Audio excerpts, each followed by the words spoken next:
নমস্কাৰ ছাত্ৰ ছাত্ৰীসকল পুনৰবাৰ স্বাগতম জনাইছো আমাৰ ইউটিউব চেনেললৈ আৰু আজি আমি তোমালোকৰ লগত আলোচনা কৰিম প্ৰেজেন্ট টেন্সৰ ভাগসমূহলৈ প্ৰেজেন্ট টেন্সনো কাক বোলে মই আকৌ এবাৰ ইয়াতে কৈ দিছো আগৰ ভিডিঅ'ত তোমালোকক বিতংভাৱে জনোৱা আছে আগৰ ভিডিঅ'টো চাই লবা এতিয়া আহিছো প্ৰেজেন্ট টেন্সনো কি যি ক্ৰিয়াই বৰ্তমান সময়ত কোনো কাম কৰা হোৱা বা নোহোৱা বুজায় তাকে বৰ্তমান কাল বোলে অৰ্থাৎ প্ৰেজেন্ট টেন্স বোলে এতিয়া প্ৰেজেন্ট টেন্সৰ ভাগসমূহ আমি আলোচনা কৰিম প্ৰেজেন্ট টেন্সৰ ভাগ চাৰিটা হ'ল প্ৰথমটো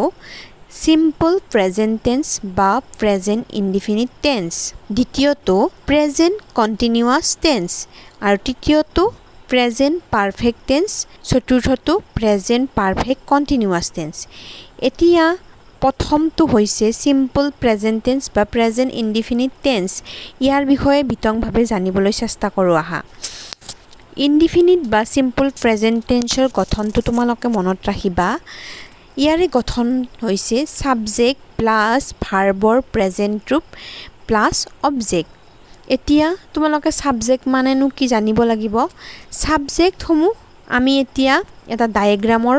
সহায়ত জানিম ইয়াতে তোমালোকে দেখিছে ডায়াগ্ৰামটোত ফাৰ্স্ট পাৰসন অৰ্থাৎ পাৰসন প্ৰথম পুৰুষ সেকেন্ড পাৰসন দ্বিতীয় পুৰুষ থাৰ্ড পাৰসন তৃতীয় পুৰুষ সিঙ্গুলাৰ নাম্বাৰ আৰু প্লুৰেল নাম্বাৰ সিঙ্গুলাৰ নাম্বাৰ অৰ্থাৎ ফাৰ্স্ট পাৰসনত আই মই প্লুৰেল নাম্বাৰ বহুবচন উই অৰ্থাৎ আমি সেকেন্ড পাৰসনত ইউ অৰ্থাৎ তুমি থাৰ্ড পাৰসনত ইউ অৰ্থাৎ তোমালোক এতিয়া তোমালোকে ভাৰ্বৰ লিষ্টখন একবাৰ চাবা ভাৰ্বৰ লিষ্ট তোমালোকে গ্ৰামাৰতো ধুনীয়াকৈ পাবা বেছিকে আছে তাতে ইয়াতে মই অকমান এনে দি লৈছো তোমালোকে মানে জানিবৰ বাবে কিন্তু তোমালোকে গ্ৰামাৰত বহুত আছে সেই গ্ৰামাৰত থকা বিৰাক মুখস্থ কৰিবা এতিয়া যেনেকে do did done go when গান ইট এট ইটেন ইয়াতে তিনিটা ভাগত ভাগ কৰি কিনে ভাৰ্বৰ লিষ্টখন কৰা আছে যেনেকে প্ৰথমটো হৈছে গো টু প্ৰেজেন্ট টেন্সত ওয়েন টু past টেন্সত আৰু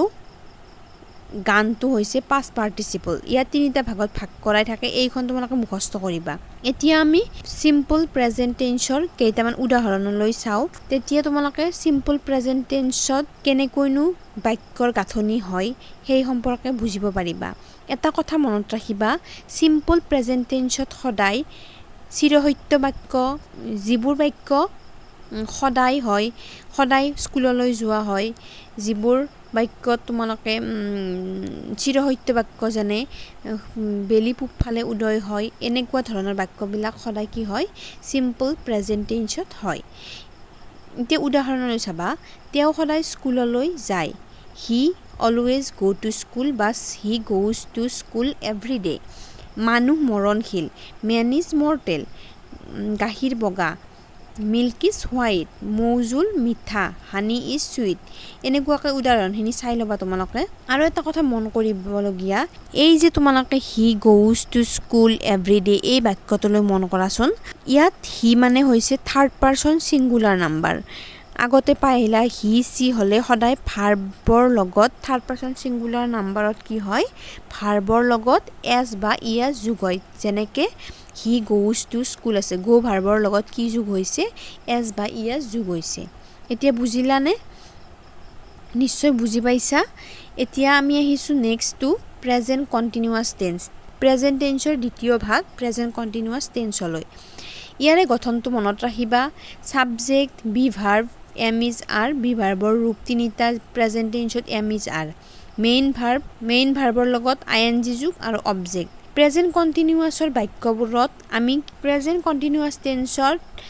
লিখা বাক্যবোৰ সদায় কি হয় যিবোৰ বাক্য মানে বৰ্তমান চলি থকা বুজায় তেনেবোৰ বাক্য তোমালোকে উদাহৰণলৈ চালে মন কৰিবা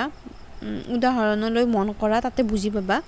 যেনে তুমি এতিয়া পঢ়ি আছা ইউ আৰ ৰিডিং নাও এতিয়া কামটো কৰি আছা সেইটোকে প্ৰেজেন্ট কন্টিনিউয়াছত কৰা হয় লিখা হয় তেওঁ এখন চিঠি লিখি আছে he is writing a letter তেওঁ এতিয়া এখন চিঠি লিখি আছে মানে সেইকাৰণে এইটো কন্টিনিউয়াছ টেন্স হৈছে বৰষুণ দি আছে কামটো হৈ আছে ন ইট ইজ ৰেইনিং নাও ৰীনাই গান গাই আছে Rina is singing a song বুজি পাইছানে এনেকৈ চালে তোমালোকে বুজি পাবা নেক্সট টু আহিছোঁ থাৰ্ড প্ৰেজেণ্ট টেন্সৰ তৃতীয়টো ভাগ প্ৰেজেণ্ট পাৰফেক্ট টেন্স ইয়াৰে গঠনটো চাবা subject plus be ভাৰ্বৰ have has plus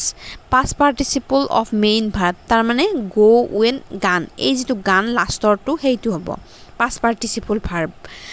আৰু object present perfect tenseৰ লিখা বাক্যবোৰ সদায় কেনেকুৱা হয় যিবোৰ কাম ধৰা এইমাত্ৰ শেষ হোৱা বুজায় এইমাত্ৰ কামটো শেষ হ'ল বা অলৰেডি শব্দটো থাকিলে ইতিমধ্যে কামটো হৈ গ'ল বা এইমাত্ৰ অৰ্থাৎ জাষ্ট নাও এই দুটা শব্দৰ ব্যৱহাৰ কৰা হয় প্ৰেজেণ্ট পাৰফেক্ট টেন্সত এক্সাম্পলখিনি চাবা মই মিউজিয়ামত গৈছোঁ I have visited the museum ইয়াতে চোৱা ছাবজেক্ট হৈছে আই হেভ এজ লাগে হেভ হৈছে আইৰ লগত হেভ হয় ভিজিটেড মানে হৈছে পাষ্ট পাৰ্টিচিপল অৰ্থাৎ ভিজিট ভাৰ্বটোৰ পৰা ভিজিটেড হৈছে past participle from the museum অবজেক্টটো দ্য মিউজিয়াম বুজিছা তাৰে পিছত নেক্সট তোমালোকে চোৱা তেওঁলোকে ৰাতিৰ ভোজন খাইছে দে হেভ ইটেন ডিনাৰ আমি প্ৰকল্পটো সম্পূৰ্ণ কৰিছোঁ উই হেভ কমপ্লিটেড দ্য প্ৰজেক্ট এইটো এটা প্ৰেজেণ্ট পাৰফেক্ট টেন্সৰ বাক্য এনেকৈ তোমালোকে কিছুমান বাক্য নিজে নিজে লিখিবা তেতিয়া তোমালোকে বেছিকৈ জানিবা গঠন অনুযায়ী লিখিলে তোমালোকে অতি সহজে বুজিব পাৰিবা নেক্সট আমি আহিছোঁ প্ৰেজেণ্ট পাৰফেক্ট কণ্টিনিউৱাছ টেন্স ইয়াতেও ঠিক তেনেদৰে গঠনটো চাবা ছাবজেক্ট বি ভাৰ্বৰ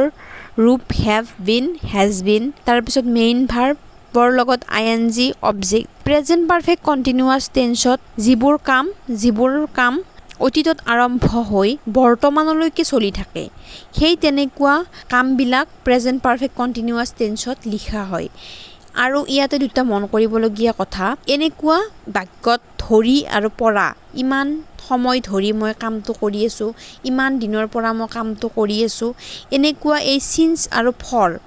অৰ্থাৎ এই দুটা শব্দ থাকিলে তোমালোকে কি কৰিবা প্ৰেজেণ্ট পাৰফেক্ট কণ্টিনিউৱাছ টেন্সত লিখিবা যেনেকৈ উদাহৰণলৈ চোৱা মই 2 ঘণ্টা ধৰি পঢ়ি আছোঁ আই হেভ বিন